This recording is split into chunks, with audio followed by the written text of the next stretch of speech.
வணக்கம் நண்பர்களே. இன்று நாம் தமிழ்நாட்டின் மிகவும் சக்தி வாய்ந்த அம்மன் கோவில்களில் ஒன்றான சமயபுரம் மாரியம்மன் கோயிலுக்கு செல்லப் போகிறோம். இந்த கோவிலுக்கு நான் முதல் முறையாக வந்திருக்கிறேன். திருச்சிக்கு அருகில் அமைந்துள்ள இந்த ஆலயம் பற்றி நிறைய கேள்விப்பட்டிருக்கிறேன். ஆனால் நேரில் வந்து தரிசனம் செய்வது இதுவே முதல் முறை. கோவிலுக்குள் நுழைந்தவுடன் ஒரு வித்தியாசமான ஆன்மீக உணர்வு ஏற்பட்டது. பக்தர்கள் கூட்டம் அதிகமாக இருந்தது.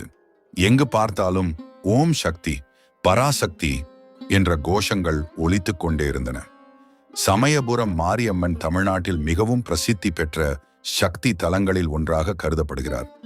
நோய்கள் நீங்கவும், குழந்தை பாக்கியம் கிடைக்கவும், திருமண தடை நீங்கவும், வாழ்க்கையில் முன்னேற்றம் கிடைக்கவும் இங்கு லட்சக்கணக்கான பக்தர்கள் வந்து வழிபடுகின்றனர். புராணங்களின்படி சமயபுரம் அம்மன் முதலில் ஸ்ரீரங்கம் பகுதியில் இருந்ததாக கூறப்படுகிறது. பின்னர் அம்மனின் அருளால் இந்த இடத்தில் பிரதிஷ்டை செய்யப்பட்டு இன்று உலகம் முழுவதும் புகழ்பெற்ற தலமாக விளங்குகிறது. நாங்கள் கோவிலுக்குள் சென்றபோது கூட்டம் மிகவும் அதிகமாக இருந்தது. குழந்தைகளையும் கூட்டிக் கொண்டு வந்திருந்ததால் நாங்கள் 200 ரூபாய் சிறப்பு தரிசன டிக்கெட் எடுத்தோம். அதன் மூலம் சற்று விரைவாக கருவறைக்கு அருகில் சென்று அம்மனை தரிசிக்கும் வாய்ப்பு கிடைத்தது. அந்த தருணத்தை வார்த்தைகளால் விவரிக்க முடியாது நண்பர்களே. அம்மனை பார்த்தவுடன் என் கண்கள் சில நொடிகள் அப்படியே நிலைத்துவிட்டன. சிவப்பு நிற ஆடையில் அலங்கரிக்கப்பட்டு மனித உருவில் நமக்கு முன்பாக அமர்ந்திருப்பது போல அம்மன் காட்சி அளித்தார். அந்த முகத்தில் இருந்த கருணையும் அந்த கண்களில் இருந்த அருளும் பக்தர்களை காக்கும் தாயின் அன்பையும் உணர முடிந்தது. நான் முதல் முறையாக சமயபுரம் அம்மனை தரிசித்தாலும் பல வருடங்களாக அம்மன் என்னை அறிந்தவர் போல ஒரு உணர்வு ஏற்பட்டது. அந்த தரிசனம் என் மனதை மிகவும் நெகிழ வைத்தது. அதிலும் என்னை மிகவும் ஆச்சரியப்படுத்திய ஒரு சம்பவம் நடந்தது. நான் எந்த சிறப்பு அர்ச்சனையும் செய்யவில்லை, பெரிய காணிக்கையும் செலுத்தவில்லை. நண்பர்களே, நான் பெரிய காணிக்கை எதுவும் செலுத்தவில்லை. வெறும் 50 ரூபாய் மட்டும்தான் தட்டில் வைத்தேன். ஆனால் அம்மனின் அருளால் நான் எதிர்பார்க்காத ஒரு விஷயம் நடந்தது.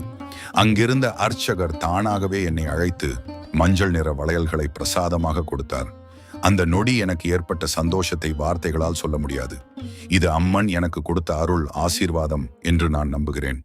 சில நேரங்களில் பெரிய காணிக்கைகள் இல்லாமல் கூட உண்மையான பக்திக்கு அம்மன் பதில் கொடுப்பார் என்பதற்கு இது ஒரு அழகான உதாரணமாக எனக்கு தோன்றியது.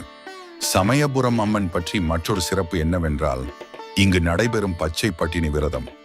ஒவ்வொரு ஆண்டும் மாசி மாதத்தில் 28 நாட்கள் அம்மன் விரதம் இருப்பதாக பக்தர்கள் நம்புகின்றனர்.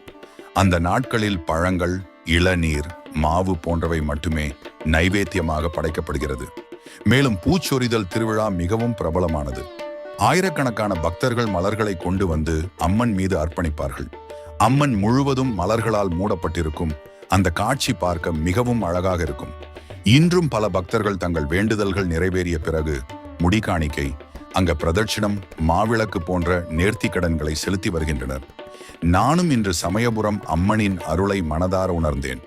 முதல் முறையாக வந்த எனக்கு கிடைத்த அந்த மஞ்சள் வளையல் பிரசாதம் என் வாழ்க்கையில் மறக்க முடியாத நினைவாக இருக்கும். நீங்களும் திருச்சி பக்கம் சென்றால் கண்டிப்பாக சமயபுரம் மாரியம்மன் கோயிலுக்கு சென்று தரிசனம் செய்யுங்கள். அம்மனின் அருள் அனைவருக்கும் கிடைக்கட்டும்.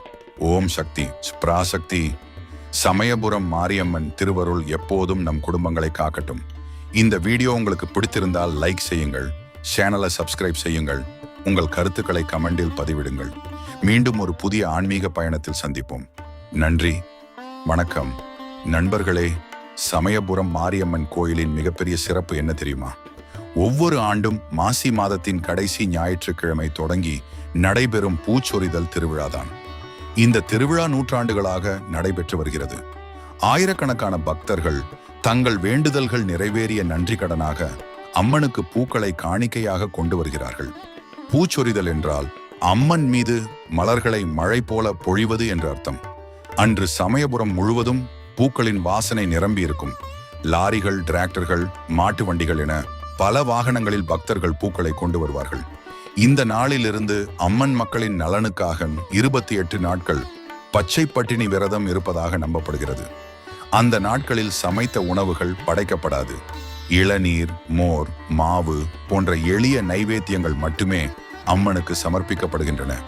பக்தர்களின் துன்பங்கள் நீங்கவும், நோய்கள் விலகவும், குடும்பத்தில் நலன் பெருகவும் அம்மன் இந்த விரதத்தை மேற்கொள்கிறார் என்பது பக்தர்களின் ஆழ்ந்த நம்பிக்கை. அதனால்தான் சமயபுரம் மாரியம்மனை கேட்ட வரம் தரும் தாய் என்று மக்கள் அன்போடு அழைக்கிறார்கள்.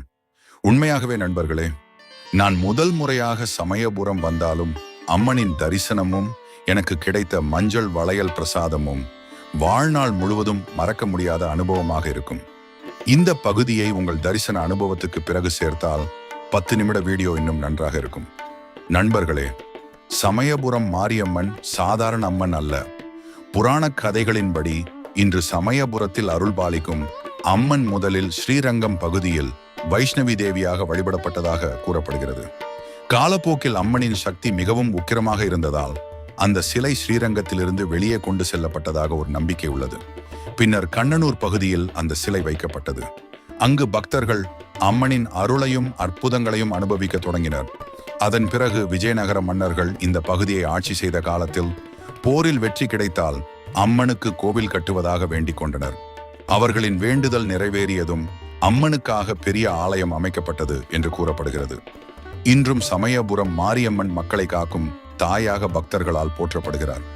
ஒவ்வொரு ஆண்டும் பூச்சொரிதல் திருவிழா நடைபெறும். லட்சக்கணக்கான மலர்களால் அம்மன் அலங்கரிக்கப்படுகிறார். அந்த நாளிலிருந்து அம்மன் 28 நாட்கள் பச்சை பட்டினி விரதம் இருப்பதாக பக்தர்கள் நம்புகின்றனர்.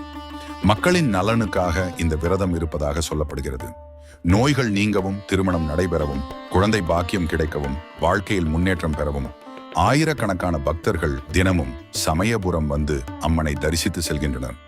கண்ணனூர் மன்னன் ஸ்லாஷ் நாயக்கர் படைத்தலைவர்கள் வேண்டுதல் 17 முதல் 18ஆம் நூற்றாண்டில் திருச்சி பகுதி நாயக்கர் ஆட்சியின் கீழ் இருந்தபோது சமயபுரம் அப்போது கண்ணனூர், விக்கிரமபுரம் என்றும் அழைக்கப்பட்டது. ஒரு இராணுவ முகாமாக இருந்தது. போர்களில் வெற்றி கிடைத்தால் அம்மனுக்கு கோயில் கட்டுவதாக மன்னர்களும் படைத்தலைவர்களும் வேண்டிக் கொண்டதாக உள்ளூர் வரலாறுகள் கூறுகின்றன. வெற்றிக்கு பிறகு அந்த வேண்டுதலை நிறைவேற்றி கோயில் கட்டப்பட்டதாகவும் பின்னர் விஜயரங்க சோக்கநாத நாயக் காலத்தில் ஆலயம் விரிவுபடுத்தப்பட்டதாகவும் கூறப்படுகிறது. நண்பர்களே, சமயபுரம் அம்மனின் மகிமையை உணர்ந்த நாயக்க மன்னர்களும் படைத்தலைவர்களும் போருக்கு செல்லும் முன் அம்மனை வேண்டிக் கொண்டார்களாம். இந்த போரில் வெற்றி கிடைத்தால் உங்களுக்கு கோயில் கட்டுகிறோம் தாயே என்று நேர்த்திக்கடன் வைத்தார்களாம். அம்மனின் அருளால் வெற்றி பெற்ற பிறகு அந்த வாக்குறுதியை நிறைவேற்றி கோயிலை கட்டியதாக வரலாறு கூறுகிறது. அதனால்தான் இன்றும் சமயபுரம் மாரியம்மன் வெற்றியை அருளும் தாயாக பக்தர்களால் போற்றப்படுகிறாள். இன்று உலக புகழ்பெற்ற சமயபுரம் மாரியம்மன் கோவிலில் நடைபெறும் 28 நாட்கள் விரதத்தின் பின்னணியில் உள்ள தலபுராண வரலாற்றை பற்றி தெரிந்து கொள்ளலாம். தலபுராணங்களின்படி மார்கண்டேயரை காப்பாற்றுவதற்காக சிவபெருமான் காலசம்ஹார மூர்த்தியாக அவதரித்து யமதர்மராஜாவை அடக்கினார் என்று கூறப்படுகிறது. இதன் காரணமாக உலகின் இயற்கை ஒழுங்கில் சில மாற்றங்கள் ஏற்பட்டதாகவும் நோய்கள் மற்றும் துன்பங்கள் அதிகரித்ததாகவும் பக்தர்கள் நம்புகின்றனர். உயிரினங்கள் அனுபவித்த துன்பங்களை கண்டு பார்வதி தேவி தனது சக்தியின் அம்சமாக மாரியம்மனை அவதரிக்கச் செய்து மக்களை காப்பாற்ற அனுப்பினாள் என்று தலபுராணம் கூறுகிறது. தீய சக்திகளையும் நோய்களையும் நீக்கி மக்களுக்கு அருள் புரிந்த மாரியம்மன் பின்னர் ஸ்ரீரங்கம் பகுதியில் ஸ்ரீ வைஷ்ணவி தேவியாக அருள் பாலித்து வந்ததாகவும் கூறப்படுகிறது. அந்த சமயத்தில் மக்களை கொடிய நோய்களிலிருந்து காப்பாற்ற வேண்டிய நேரம் வந்துவிட்டது என்பதை உணர்த்தும் வகையில் அம்மன் அருள்வாக்கு வழங்கினாள் என்று பக்தர்கள் நம்புகின்றனர். அதன்படி அம்மனை தனி சன்னதியில் பிரதிஷ்டை செய்ய முடிவு செய்யப்பட்டது. அம்மன் சிலையை பல்லக்கில் வைத்து எடுத்துச் சென்றபோது கண்ணனூர் அருகே வேப்ப மரங்கள் நிறைந்த பகுதியில் ஓய்வு எடுத்தனர். பின்னர் பல்லக்கை மீண்டும் தூக்க முயன்ற போது அது நகரவே இல்லை. அப்போது அம்மன் அருள்வாக்காக, மக்களை நோய்களிலிருந்து காப்பாற்ற நான் இந்த இடத்திலேயே இருக்க விரும்புகிறேன் என்று கூறியதாக தலபுராணம் தெரிவிக்கிறது. இதனால் அந்த இடத்திலேயே அம்மன் பிரதிஷ்டை செய்யப்பட்டார். காலப்போக்கில் அந்த புனித தலமே இன்று பக்தர்கள் வழிபடும் சமயபுரம் மாரியம்மன் கோவிலாக உருவானது. மேலும் ஒரு விஜயநகர மன்னன் போருக்கு செல்லும் முன் வெற்றி கிடைத்தால் அம்மனுக்கு கோவில் கட்டுவேன் என்று வேண்டிக் கொண்டதாக தலவரலாறு கூறுகிறது. போரில் வெற்றி பெற்ற அவர் தனது வாக்குறுதியை நிறைவேற்றி கோவிலையும் பரிவார தெய்வங்களின் சன்னதிகளையும் அமைத்தார். இன்றும் நடைபெறும் பூச்சொரிதல் விழா மிகவும் சிறப்புமிக்கதாக கருதப்படுகிறது. சமயபுரம் மாரியம்மனுக்கும் ஸ்ரீரங்கம் ரங்கநாத சுவாமி கோவில் பெருமானுக்கும் அண்ணன் தங்கை உறவு இருப்பதாக பக்தர்கள் நம்புகின்றனர். அதனால் ஆண்டுதோறும் பூச்சொரிதல் விழாவின் முதல் மரியாதையாக ஸ்ரீரங்கத்திலிருந்து பூக்களும் பிரசாதங்களும் கொண்டு வரப்படுகின்றன. அண்ணன் தனது தங்கைக்கு சீர் கொண்டு வருவதை நினைவூட்டும் இந்த நிகழ்வு பக்தர்களால் பக்தியுடன் போற்றப்படுகிறது.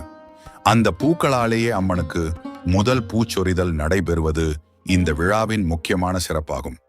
பக்தர்கள் நம்பிக்கையின்படி உலக நன்மைக்காகவும் மக்களின் ஆரோக்கியத்திற்காகவும் அம்மை போன்ற நோய்கள் நீங்கவும் அம்மன் 28 நாட்கள் விரதம் இருப்பதாக கூறப்படுகிறது. இன்றும் லட்சக்கணக்கான பக்தர்கள் சமயபுரம் மாரியம்மனை தரிசித்து தங்கள் வேண்டுதல்களை நிறைவேற்றிக் கொள்கின்றனர். சமயபுரத்தாள் வாழ்வாங்கு வாழ வைப்பாள் என்ற நம்பிக்கையுடன் சமயபுரம் மாரியம்மன் திருவருள் அனைவருக்கும் கிடைக்கட்டும். ஓம் சக்தி, ஓம் சக்தி, ஓம் சக்தி.